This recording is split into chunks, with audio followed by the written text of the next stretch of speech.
For Wills. Thank you, Deputy Speaker. I also rise to speak on the Social Services Legislation Amendment Portability Extensions Bill, and I recently welcomed the temporary changes that were made to pension portability, meaning pensioners would be able to retain the full rate overseas for longer than 26 weeks.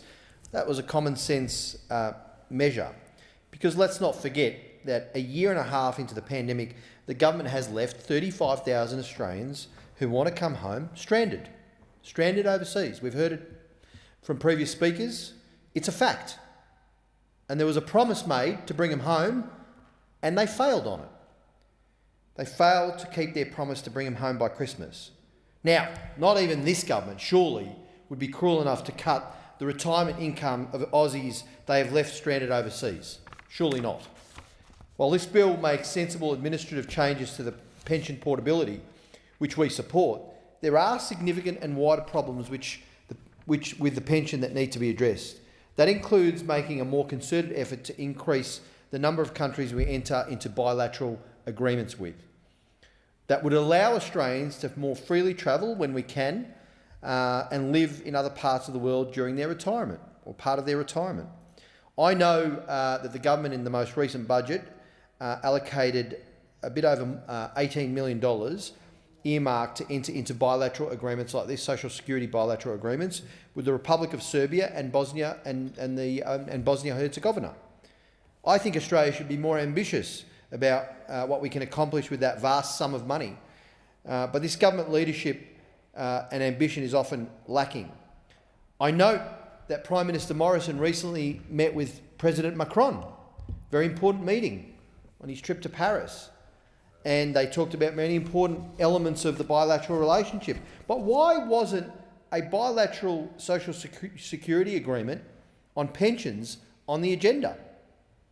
I would actually urge the government to look into developing a bilateral social security agreement with France. I've been contacted by numerous expat Australians in that country who worked and paid their taxes for decades in Australia that are unable to receive their pension. This is despite such a protocol, such agreement existing between Australia and 31 other countries, including 21 in the European Union, but not France. France actually has more than 40 such agreements in place with other countries, but not Australia. I think probably true to say that many members on both sides of this House would agree with the ambition to sign more agreements with our friends and allies abroad when it comes to our pensioners and Australians being able to receive their pension if they were spending time overseas. What members of this side of the House do not agree with is the government's shameful track record of cuts and attempts to cut the pension. In a speech in 2015, a freshly minted Treasurer, the now Prime Minister, made comments stating that the age pension should not be regarded as an entitlement for all. Let that sink in. He then outlined the government's vision for an overhaul of the country's retirement income system by reducing expenditure on welfare payments. Now, what this Prime Minister ideologically believes, or actually probably rejects in an ideological sense, is what is a contract effectively between state and citizen. Citizens, Australian citizens who pay their taxes all their working life, who contribute to this country, who work hard, make that tax contribution, are actually entitled to a pension in their retirement. That's part of the social contract. Includes things like defence and security, schools, education, hospitals, healthcare. It's not just a welfare payment. Now, Labor opposed those measures at the time because pensioners, as I said, have worked hard and contributed all of their lives to make this country what it is today. And older Australians deserve our respect and dignity, not a government like this government that tries to push through pension cuts at any opportunity. Many of those in the firing line of the Coalition's attempts to cut the pension are actually migrants to this country who are now pensioners after 30, 40, 50 years working hard here, paying their taxes in Australia, building a life here, raising family here. They should be able to receive a pension that allows them to live comfortably and reconnect with family and friends overseas that they may have left behind to come and build that life here in Australia. These older Australians have sacrificed in many, many ways to build that life here in Australia and become new Australians. They left families and their culture behind to help build Australia up through their work and their contribution. Yet we've got a government that drags its heels by doing all it can doing all it can to support their ability to spend time with elderly relatives and long-lost friends by making their income uncertain if they were to accidentally, for example, spend just a bit too much time overseas. Deputy Speaker, let's just have a look at this government's track record with just a few recent instances where the government has tried to get their scissors out and start cutting. As I mentioned, the Prime Minister in 2015, when he was doing such a job as Treasurer, tried to cut the pension and increase the age of entitlement. In the 2014 budget, they tried to cut the pension indexation, a cut that would have meant pensioners would be forced to live on $80 a week less within 10 years. This unfair cut would have ripped $23 billion from the pockets of every single pensioner in Australia. In the 2014 budget, they cut $1 billion from pensioner concessions, support designed to help pensioners with the cost of living. And in the same budget, the infamous 2014 budget, they axed the Commonwealth Seniors Health Card. In the 2014 budget, the Liberals tried to reset deeming rates, thresholds, that would have been seen around 500,000 part pensioners made worse off. In 2015, the government did a deal with the Greens political party to cut the pension to around 370,000 pensioners by changing the pension assets test. In the 2016 budget, they tried to limit overseas travel for pensioners to 6 weeks. These are the people that I was just talking about who were going overseas to visit family and friends after a lifetime of work here. They also tried in that same budget to scrap the energy supplement for new pensioners. And in August last year, the government was caught out by Labor on its attempts to freeze payments for 2.5 million pensioners.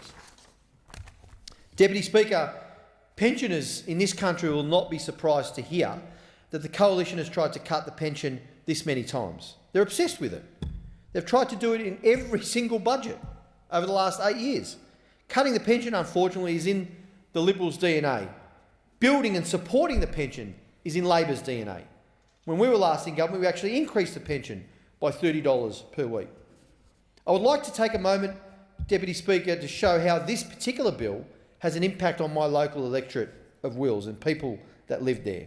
It's an incredibly diverse electorate, and according to the Australian Bureau of Statistics, just under half of the people in Wills are either born overseas or have at least one parent born overseas. Many of these people migrated to Australia in the post-war period. Italian background, Greek, Lebanese, Turkish, Vietnamese, Indian, Pakistani, and many others.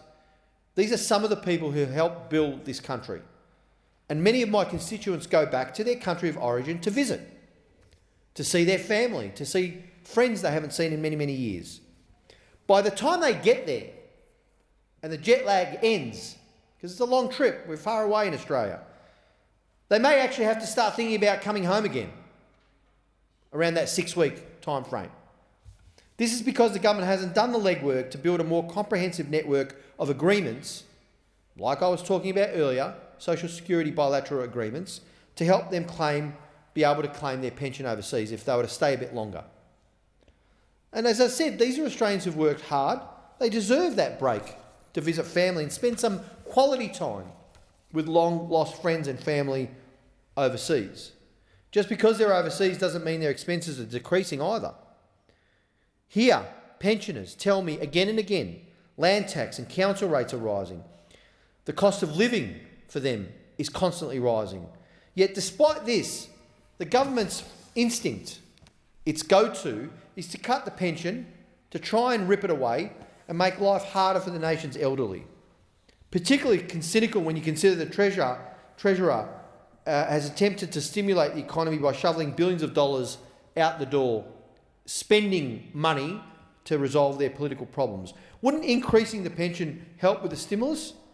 Do you reckon pensioners would save this money in their sock drawer, or would they spend it? Would they spend it on groceries and bills and gifts for the grandkids? Like job seeker recipients, pensioners aren't saving their payments. the additional money goes almost directly into the economy to stimulate the economy. A good use of public money to stimulate the economy.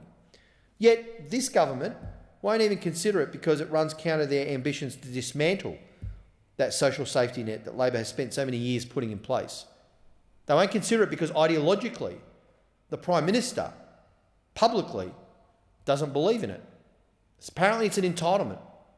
Apparently this type of welfare needs to be ripped away from government, for government providing that kind of payment to pensioners or the vulnerable. Apparently he doesn't believe in that. And this is a deeply held belief. He doesn't think government should be doing this. It's a problem, Deputy Speaker, because practically in recent years we've seen stagnant wages, we've seen productivity decline, we've seen high underemployment and declining living standards, all under this coalition government. And the government has no plans to really turn the economy around. As I said, the budget that they recently passed was all about spending money on what they perceive to be their political problems. Short-term political budget, long on spin and spending on political problems, but short on any real investment in the Australian economy. That's not what a Labor government would do. We would invest in Australia's future while looking after those who help build this country. The age pension is a fundamentally important aspect of this commitment to ensure older Australians can live with dignity, can actually have a life in retirement that's one of dignity after so many decades of working and contributing. The pension, Medicare, unemployment benefits, superannuation, the NDIS, these are all the policies for the little guy, the average Australian, supporting those who've been doing it tough as well, who've worked all their life, as I said, to make their contribution. These are the sort of defining policies that Australians can trust the Labor Party to deliver if elected to government.